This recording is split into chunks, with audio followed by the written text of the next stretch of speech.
Hey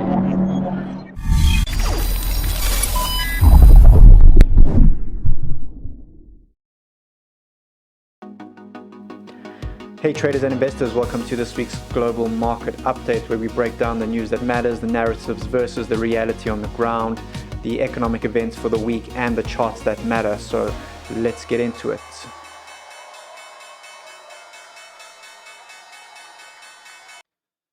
So in the news that matters this week, we'll be running through the Amazon figures that came out and how they may not be what they seem. We're looking at the jobs numbers that came out on Friday, very bullish jobs numbers, but at the same time, they're not exactly what they seem either. We're going to take a look at China, what the IMF's outlook is for China.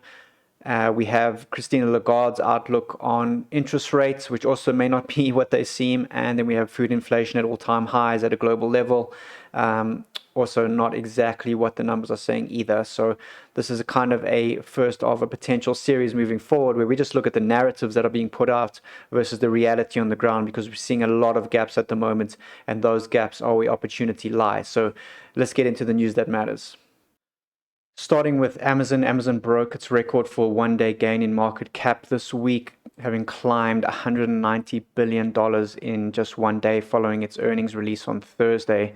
They showed strong performance in their cloud division, an allegedly huge boost in the profit, largely driven by an investment in Rivian Automotive, which is the electric vehicle investment that they made, and a price hike to its flagship Prime membership offering. So the reaction from investors highlights the importance of Amazon's diversification from its e-commerce roots. While online stores sales actually declined from last year's pandemic-fueled gains, Amazon's profitable cloud computing and advertising business combined to more than make up for it. So although we saw gains in cloud computing, they were speaking of the huge, massive gain in profit from its Rivian investment, which is electric vehicle investment. The problem with that is that Rivian's market cap on the 31st of December, when this gain was booked, was 93 billion, and it has fallen 42% since then. That means now only valued at 54 billion. Also have the valuation itself, which is in question, since Rivian only made $1 million worth of sales last quarter and only produced 1,000 vehicles in total for 2021. And now how do you value a company at 54 billion when it's only making $1 million in sales and only producing 1,000 vehicles a year? Technically speaking, last quarter it only made $1 million in sales, which equates to around about 14 vehicles total. So to see how those numbers are extremely depressed, as well as this kind of fever of this newly released company is starting to wane already. So you can expect Amazon's future gains from Rivian to be extremely low, if not go to zero moving forward, which I truly believe it's going to. Amazon also suffered a free cash outflow of 14 billion from trailing 12 months. Amazon's been putting some massive investments into its supply chain since 2021. So it's seen massive expenditure in that as a result. And we've also seen long-term debt increase by 19 billion in 2021 to fund its negative cash flow. So total of Amazon's long-term debt is now 140 billion. And if we're talking about rate increase that the Fed is talking about moving forward, at the very least, we're talking about a 2% rate increase, which is going to increase their interest expense by at least 2.8 billion. And we're seeing at least 4.2 billion if the Fed raises rates to 3%. So that's just 3%. So even if interest rates just crawl off the floor to 3%, we're seeing a massive increase in their interest expense in Amazon. So I believe this massive gain that we saw last week is going to fade. I think the market's already seeing tech has seen its highs for 2022, and we should see Amazon fade moving forward. So definitely something we want to be fading if we find interest there. Very much like Facebook or Meta, which saw massive drops in its valuation. It erased $251 billion in value, its biggest wipeout in history. That's what Bloomberg reported, as we can see from the charts, which is a one-day loss of over 25%. The company, which was recently renamed Meta, issued disappointing guidance for the first quarter, in addition to coming up short on its fourth quarter profit and user numbers. Daily active users on Facebook were slightly down in the fourth quarter compared to the previous quarter, marking its first quarterly decline in daily average users on record. So we can see how Meta is leading the way down. Amazon kind of boosting up the numbers in the NASDAQ, but as we've just seen, those numbers are not as strong as they first seem. That's why we have that bearish outlook for Amazon. We have bearish outlook for tech in general, and that's why we've been recommending that our investors switch into more defensive stocks.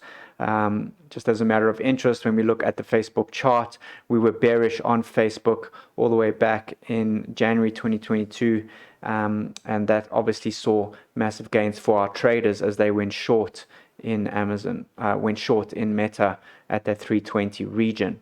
Moving on to the jobs numbers that were released on Friday.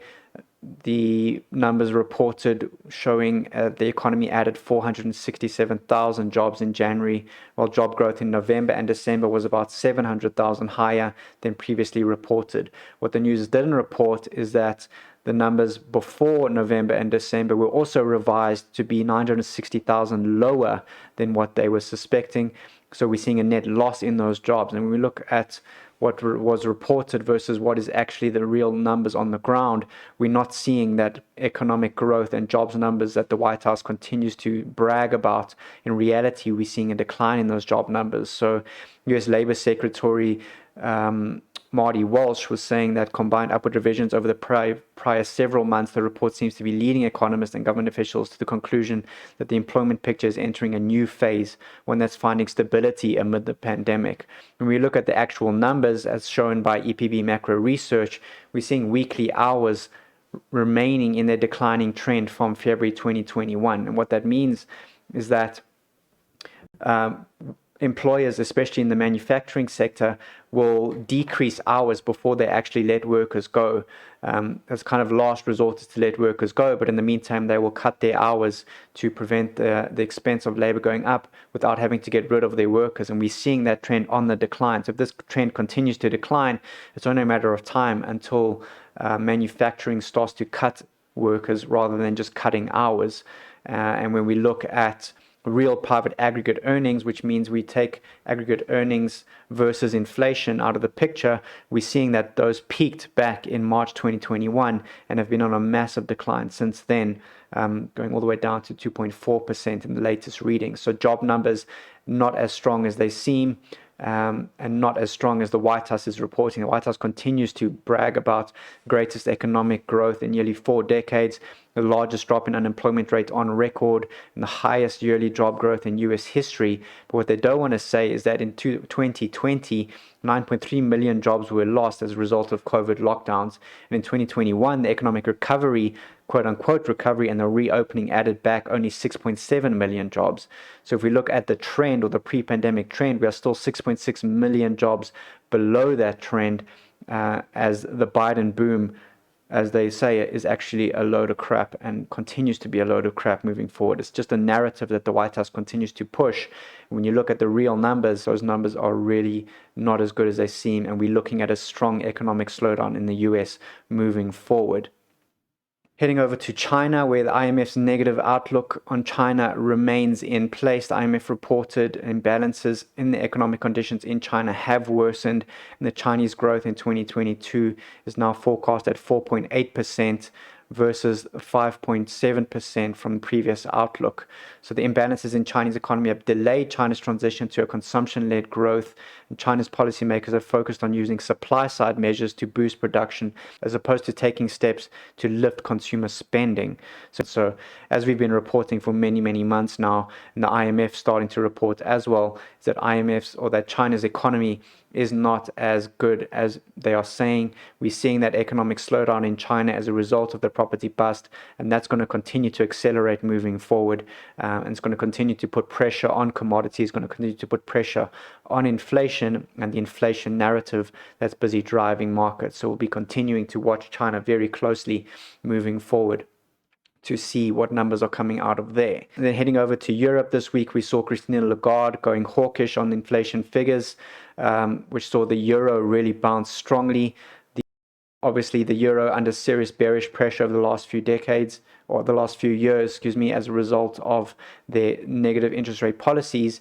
And now all of a sudden, with inflation coming much closer to target, there's a possibility that the ECB may be raising rates.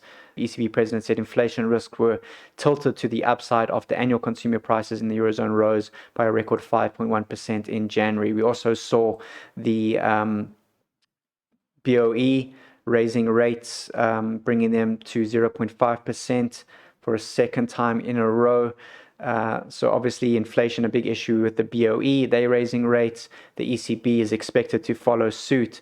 But interestingly enough, what the Wall Street Journal recorded was that Europe's hawkish pivot could be more bark than bite. We might just be seeing the Christine Lagarde and the ECB pushing rate, or the expectation of rate hikes, into the equation, and kind of dampening inflation expectations as a result. So they're just kind of jawboning inflation expectations lower, so the ECB doesn't have to raise rates, because the ECB is in a position where if they raise rates, they're going to have serious problems for especially their weaker economies. And when we look at debt to GDP of countries like Greece, sitting at 181.1%, Italy sitting at 132.2%, Portugal sitting at 121.5%. If we start to see the ECB raising rates, those debt obligations from Greece, Italy, and Portugal become a major factor in the European economy, and may even lead to, again, another European debt crisis as a result of Greece bailing out on their debt obligations. So as we see, the narrative that we saw in the market this week, that the ECB very likely to raise rates, that probably not the case when we look at the underlying figures of Greece, Italy, Portugal, Cyprus, Belgium, even France and Spain sitting slightly below 100% of debt to GDP. And if those rates start to climb, those interest payments become a big problem. And then finally, we move into food inflation at all-time highs, which is obviously a massive concern for the global economy. We're seeing food prices rising above levels that we saw before the Arab Spring, where we saw massive riots in those Arab countries as a result of food price increases. But on the plus side, what we're seeing is a decrease in the year-on-year change, where the rollover in year-on-year change has already started to occur. We're seeing the year-on-year change dropping to sub 20%, where it was just over 40% at the end of the year. So the change in inflation is starting to drop, and that's in line with what we're seeing in inflation expectations, what we're seeing in line with oil prices heading to such high levels. It means that these inflation figures in food are not sustainable, especially in emerging markets. It is a massive concern, obviously, for global markets and emerging markets as a whole. It's a massive concern for social instability, but we're seeing the rate of inflation rolling over as well as inflation expectations. So it's a good sign that what we're seeing there is probably the peak in inflation. We'll probably start to see, and what we believe, what we are seeing already, is a peak in inflation figures in the beginning of this year, and that'll start to roll over, and that's going to change the entire narrative of the markets moving forward. A lot of it driven by the Chinese property crisis, a lot of it driven by global debt to GDP levels, just at a point where more added debt is actually leading to less and less economic growth, and economic growth cannot sustain these high inflation figures at the moment. So those are going to roll over moving forward.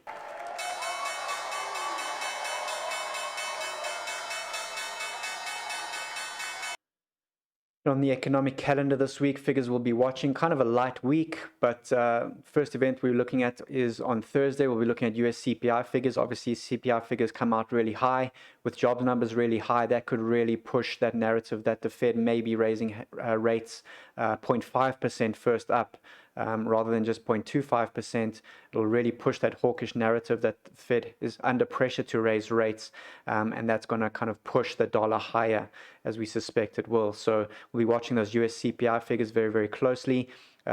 Friday, we have UK GDP. We have German CPI figures, which are obviously important for that Euro narrative, that European CPI figures are causing the ECB to rethink zero or negative interest rate policies.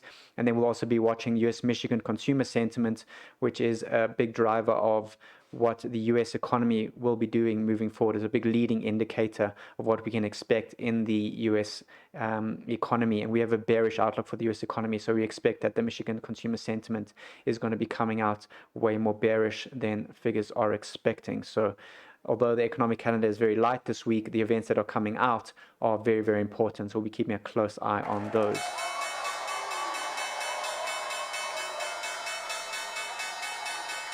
And in the charts that matter this week, obviously the dollar is a very important chart for us at all times. We've seen a little bit of a sell-off in the dollar following those euro figures, following that ECB kind of narrative that they may be raising rates. Obviously, DXY, a massive component of that is the euro. But that's all in line with what we were expecting in price action. We assumed that we were going to see a decent dip heading into the beginning of the year. There was a possibility we were seeing that in November. That kind of faded. This final leg up needed to really get above this 97 level with conviction to kind of confirm that dollar bull market was in play. But we are seeing a pullback, and we believe it's just in line with an ABC corrective structure that we saw back in April. So we'll see a dip down towards at least 95, potentially as low as kind of 93.50, but I believe that's all part of a structure that resembles further dollar strength moving forward. So depending on how deep this ECB figures or this ECB narrative that they will be raising rates plays out, it depends on how deep we're going to see this dollar drop over the next few days and weeks. But it's very possible we just get down to this kind of 94.80 before we see a turnaround to the upside and a strong bullish move moving forward. That's kind of our best case scenario for the dollar. Worst case, I would believe we're going to see a 93.50 level before we see that turnaround, but it doesn't change our view that we are in a dollar bull market, and the dollar bull market will continue moving forward. It's more of just a short-term dip in the dollar before we see a turnaround in this 93.50 to 95 area. And obviously the euro showing that same thing. We're seeing a potential rise in the dollar up towards kind of the 116.50 to 117 level. And interestingly enough, if we look at that in terms of a classic charting point of view, you can see how we have a head and shoulders structure, classic charting head and shoulders structure. We've had the right shoulder form. We had a breakthrough, and this will now just be a retest of that neckline at 116, 117, confirming the downside picture. So watch for the euro to climb up to this 116 to 117 region and then start to sell off from that level fairly soon after that. Pound US dollar, we maintain a bearish outlook here.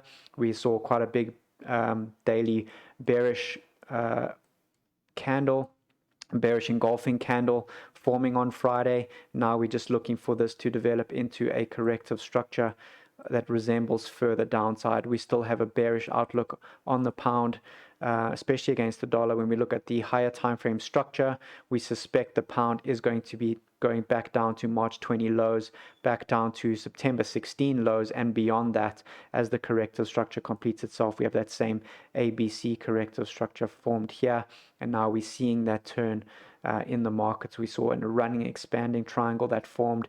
Once that gets confirmed moving forward, we're going to see a very, very strong sustained downside from here. It's also possible that we still have another leg higher to break the highs that we saw in January, but all of that will just confirm the E wave, and then we'll see continued downside from there. I still don't have a bullish outlook for the pound moving forward against the US dollar.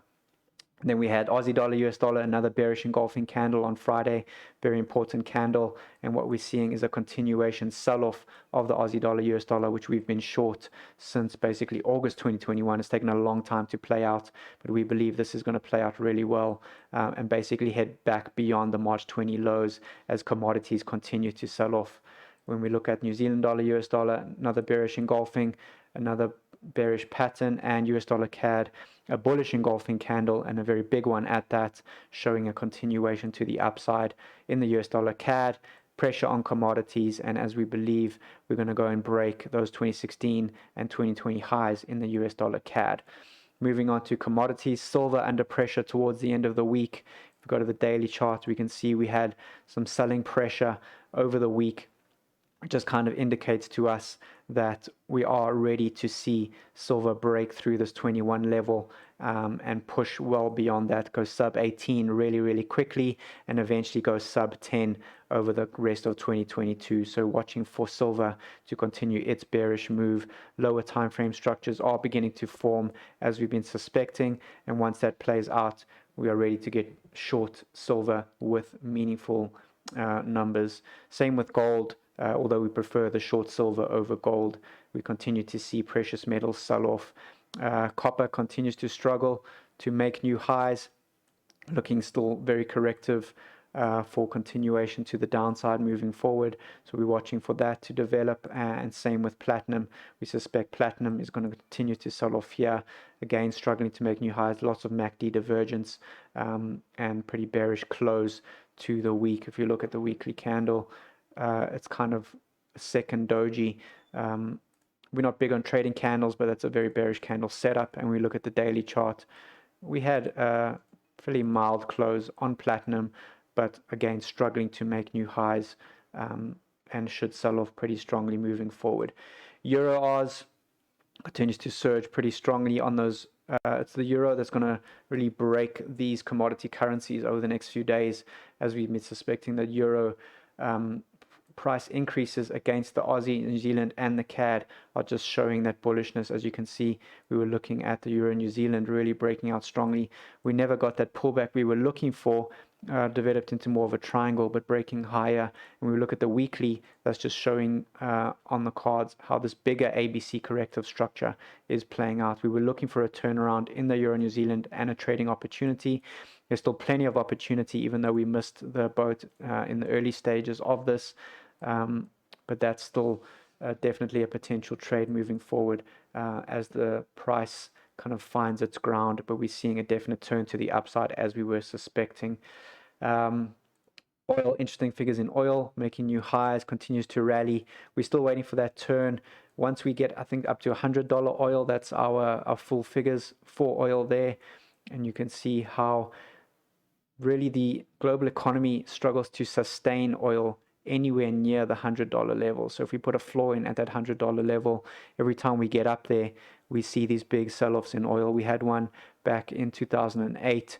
We had one kind of, it stuck around from 2011, 2012, but eventually 2015, that broke pretty strongly. We got up towards that level in 2018, but that broke strongly as the US looked at raising rates, and I believe we're going to see the same thing. We're going to get into that $100 level, but we're going to sell off really strongly from there, because there's just no demand for that oil at $100.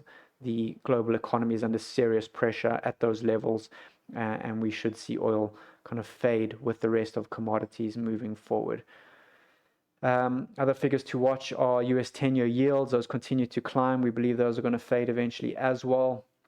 And when we look at European stocks, as you guys remember from our previous updates, we were saying European stocks heading right into our sell zone and continue to struggle in that sell zone. They just continue to struggle to make new highs from there. So we actually made lower lows on the 21st of Jan, and we're seeing a very bearish close. Once this trend line breaks, we're going to see a continuation of weakness in euro equities, especially if the ECB is looking at raising rates.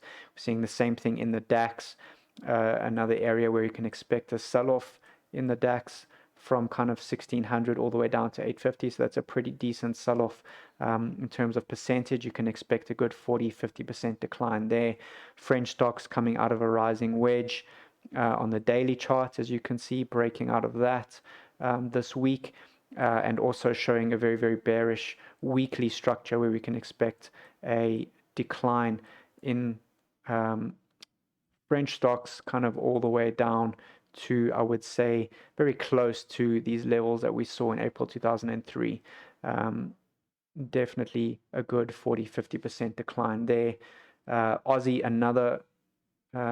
stocks also looking extremely weak, and ones we've been watching for some time. If you guys remember, we said watch for a break of this trend line to be extremely important. We got a break. We got a kind of a retest of that, a double top, and since then we've just seen Aussie stocks getting smashed.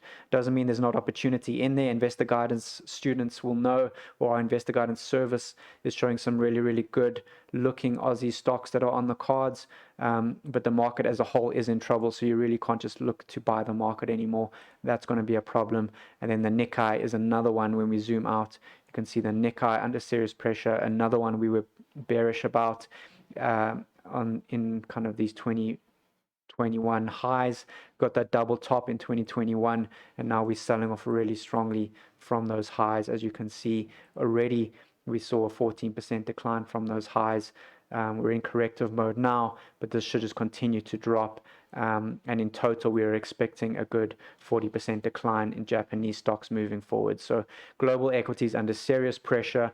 We're going into a stock pickers environment. Our global our investor guidance students are benefiting from our stock picks. We're seeing, even though the US stocks saw the worst decline in history, or the worst start to the 2022 in history, we're seeing our stocks up 17-18% as we made calls to get into energy very early on versus the rest of the market. We were bearish Facebook, as we mentioned, and that obviously paid off very nicely for us in our trading section. So those services are definitely worth looking at, so keep an eye on those. And then finally, we'll take a quick look at Bitcoin. Our investor guidance guys and our Trading Academy guys mentioned were in the know when we looked at this little structure that was forming in Bitcoin. We said watch for a big climb in Bitcoin once we got down to these 3,600 levels. That's exactly what we saw. We've seen a 14% increase since then. We're not so bullish in the long term. We need to see some confirmation price action here, but that was a good short-term trade that we were looking at there, and we were especially focused on Ethereum, which showed a good 17% climb, 18% climb from those lows from 2,600. So we were spot on the short-term price action. We're still a little bit wary about the higher time frame price action, so we'll be keeping a close eye on those. So members, keep a close eye on your members area dashboards, because this could be a potentially good buy zone if we get the confirmation we're looking for. We will discuss all of that in tomorrow's game plan. It's cool, guys. As you can see, the market's looking pretty bearish across the board, but doesn't mean there's not great opportunity there when we're looking at it from a global perspective and when we look at it from an individual stock selection perspective, because there's some great looking individual stocks that we're looking at. Investor guidance guys, keep an eye on that. We'll be putting out our webinar later on today, and tomorrow we'll be doing our game plan for our trading strategy, guys. So keep an eye out for that if you are a member. If you're not a member, you're missing out.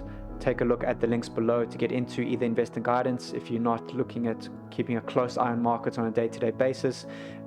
If you're looking to be more of an investor in these markets, that's the service for you. And if you're looking to really trade these markets on a daily/weekly basis, then you want to look at our Trading Academy, where we break down the markets on a daily basis, looking for the best trades of the day, of the week, of the month, and looking for the best entries for those trades. So that's the service for you.